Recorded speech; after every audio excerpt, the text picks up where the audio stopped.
आपकी संगठन के प्रति क्या प्राथमिकता होगी? जी, सबसे पहले तो मैं धन्यवाद देना चाहता हूं अपने उन सभी युवा साथियों का, उन पदाधिकारियों का, उन सभी मेरे छोटे बड़े भाइयों का जिन्होंने मुझे इस लायक समझा, इस पद की गरिमा को बढ़ाने का काम जिन्होंने मुझे सौंपा है। मैं पूरी आशा और विश्वास दिलाना चाहता हूं समाज के सभी लोगों को, सिर्फ अपने समाज के ही नहीं वरन मैं सभी समाज के लोगों को ये विश्वास दिलाना चाहता हूं कि कायस्थ समाज में अब एक नई ऊर्जा देखने को मिलेगी, कायस्थ समाज अब एक नई प्रगति की ओर बढ़ेगा। ऐसा हम सभी लोग एक नए मुकाम की ओर आगे बढ़ेंगे, ऐसा मैं विश्वास दिलाता हूँ। अच्छा, नगर में जो कार्यकारिणी आप बनाएंगे तो उसमें किस तरह की आप कार्यकारिणी पसंद करेंगे? सबसे पहले हमारा जो मुख्य मुद्दा होगा वो ये होगा कि कायस्थ समाज का कोई भी ऐसा साथी, किसी भी तबके का, किसी भी परिवार का, वो कायस्थ समाज का कोई भी हो, छोटा बड़ा निम्न उच्च कोई भी हो, हमारा सबसे पहला उद्देश्य ये रहेगा कि आज अगर किसी भी कायस्थ समाज के व्यक्ति को कोई परेशानी आती है तो हम लोग एक साथ एकजुट होकर एक अग्रणी पंक्ति में खड़े हों और उस परिवार की जितनी हो सके, जितना भरसक प्रयास हम लोग का रहेगा, जितनी बन सके हम लोग मदद करने का काम करें। क्या सुझाव है आपका? हमारे कुछ मुद्दे हैं जो नगर अध्यक्ष बनने के पद को स्वीकार करने के बाद ही सबसे पहले जो हम लोगों ने जिन मुद्दों पे हम लोग को काम करना है, पूरी कार्यकारिणी को काम करना है, उसका प्रमुख काम यही रहेगा कि कोई भी घर ऐसा ना हो, कोई भी बच्चा ऐसा ना हो जो अशिक्षित रह सके। उसके लिए जो भी भरसक प्रयास बन सकेगा हम सभी लोग करेंगे। उस तक जैसे कॉपी किताबों रुपया पैसा जैसे मदद पहुँचाने का काम होगा हम सभी लोग एकजुट होकर उस तक मदद पहुँचाने का काम करेंगे। एक दो मुद्दे और हैं, जैसे कि चित्रगुप्त महाराज में मंदिर मूर्ति स्थापना का, उस मंदिर में जो मूर्ति स्थापना का कार्य है काफ़ी वर्ष से वो लटका हुआ है, तो हम लोग का प्रमुख कार्य यही रहेगा कि चित्रगुप्त महाराज के मंदिर में एक मूर्ति स्थापित हो सके जिससे सभी लोग वहां पे जाके उनके पूर्णतः दर्शन कर सकें। बारूद बदन बन जाए, इश्क बने चिंगारी, है एक हिंद का बेटा देखो सब पे भारी।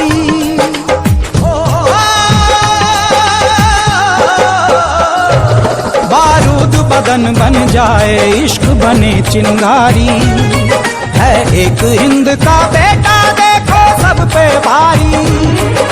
तेरी शेर की छाती अपना लोहा मनवाना है, दुश्मन को ये बतला दे तू कितना बड़ा दीवाना है।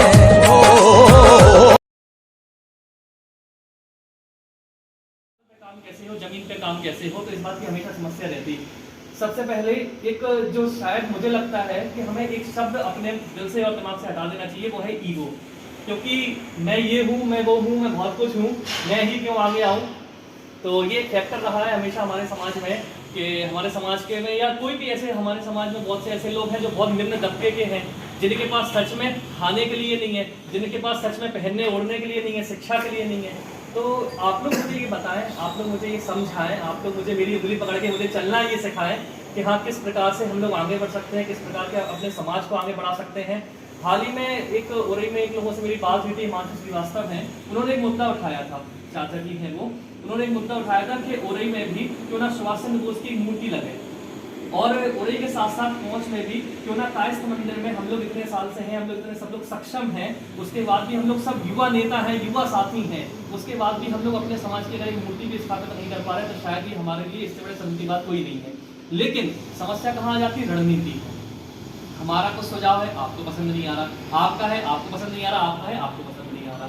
तो केवल अनुरोध इतना सा है कि जो भी हम लोग का सुझाव हो वो एक साथ हो, एक दूसरे की मान मर्यादा रख के हो।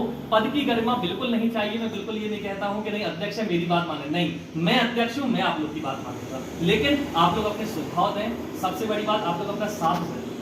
मुझे सख्त अपने समाज को बढ़ाने के लिए आपके साथ की जरूरत है और अपने समाज को और बाकी समाजों में एक साथ जोड़ने के लिए, समाज में अग्रिम पंक्ति में लाने के लिए आप लोग के साथ की जरूरत है। तो आप लोग मुझे बताएं, अभी और भी कार्य हैं जो ऊपर दिए गए हैं कार्यकारिणी से, राहुल भैया ने जो कार्य दिए थे, उन्होंने कहा था कि एक कमेटी बना लेना।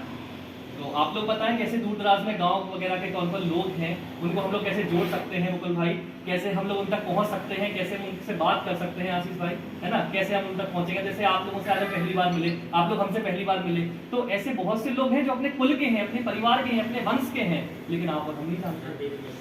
तो आप लोग बताएं कैसे साथ में बैठा जा सकता है, कैसे हम लोग बात करेंगे। एक हम लोग ग्रुप के माध्यम से या किसी भी सोशल मीडिया के माध्यम से या डायरेक्ट फोन के माध्यम से हम लोग ऐसा संगठन बनाएंगे जिसमें आपका आदेश होगा, हमारी कोशिश होगी और साथ मिलकर चलेंगे। और बहुत अच्छा लगा आप लोग भी सब लोग आए।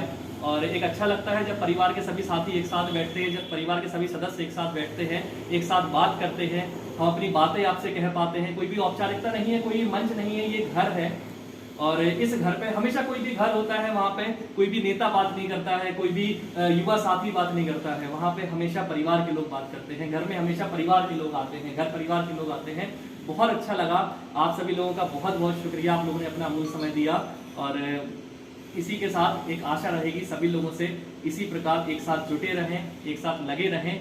और एक बात और जो मैं हमेशा कहता हूँ, किसी को भी आगे बढ़ाए ना बढ़ाए, यहाँ भिन्न भिन्न समाज के लोग बैठे हैं और ये किसी इंडिविजुअल किसी समाज का कार्यक्रम नहीं है, ये हम सभी का कार्यक्रम है। तो उस पर एक जोर हमेशा दें, किस प्रकार से हम लोग अपने अपने समाज को आगे बढ़ा सकते हैं और किस प्रकार हम लोग एक काम कर सकते हैं। क्या कि किसी के भी समाज में आज आप कुर्मी हैं, आज आप बनिया हैं, आज आप कायस्थ हैं, तो आपके समाज में जो सबसे निम्न तबके का व्यक्ति है, ऐसा व्यक्ति जिसको शिक्षा की जरूरत है, जिसको स्वास्थ्य की जरूरत है, जो भी आपसे बन पड़े, आप वो उस तक करने का काम करें, वो उस तक मदद पहुंचाने का काम करें। ये मेरा अनुरोध है आप सभी लोगों से, और मुझसे जो बन पड़ेगा वो मैं करूँगा।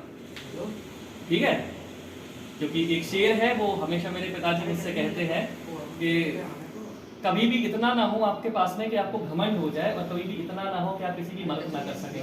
क्योंकि आज अगर हम लोग इस बात से दुखी हैं, इस बात से दुखी हैं कि हमारे पैरों में चप्पल नहीं है, इस बात से अगर आप हम दुखी हैं, तो दुनिया में कई ऐसे भी लोग हैं जिनके तो पैर ही नहीं है, कई ऐसे लोग हैं, है ना। तो रघुवर इतना दीजिए जग में कुटुंब समाए, मैं भी भूखा न सूं साधु न भूखा जाए, है ना। बस हम लोग की ये कोशिश रहनी चाहिए। इसी के साथ आप सभी लोगों का बहुत बहुत धन्यवाद, बहुत बहुत शुक्रिया।